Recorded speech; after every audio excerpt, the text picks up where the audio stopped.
यह कहानी एक छोटे से गांव के किसान रामू की है जो अपने परिवार के साथ एक छोटे से खेत में काम करता था। रामू का खेत बहुत बड़ा नहीं था, लेकिन वह जो भी करता पूरी मेहनत और ईमानदारी से करता। उसका जीवन बहुत सादा था, लेकिन उसमें संतुष्टि और खुशियां छिपी हुई थी। रामू का एक सपना था अपने खेत को इतना हरा भरा बनाना कि वह गांव के अन्य किसानों के लिए प्रेरणा का स्रोत बने। लेकिन यह आसान नहीं था। खेती में कई चुनौतियां थीं। कभी बारिश कम होती तो कभी अधिक हो जाती, कभी कीड़े मकोड़े फसल को नष्ट कर देते तो कभी मिट्टी की उर्वरता घट जाती।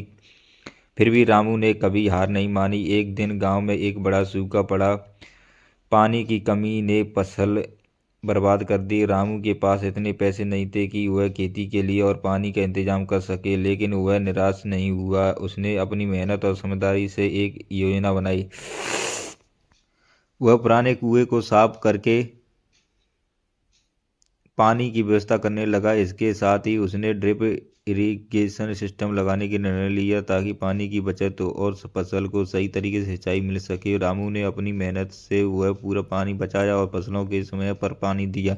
उसका काम रंग लाया और उसकी फसलें हरी भरी और ताजगी से भरी हुई। अब उसके खेत में हरियाली फैल गई थी। उसकी मेहनत रंग लाई थी। रामू का उदाहरण गांव के अन्य किसानों के लिए प्रेरणा बन गया। उन्होंने रामू की तरह अपने तरीके को अपनाया, फसलें उगने लगीं, सफलता पाई और रामू ने अपनी मेहनत समझदारी से न केवल जिंदगी को बेहतर बनाया बल्कि पूरे गांव की किस्मत भी बदल दी।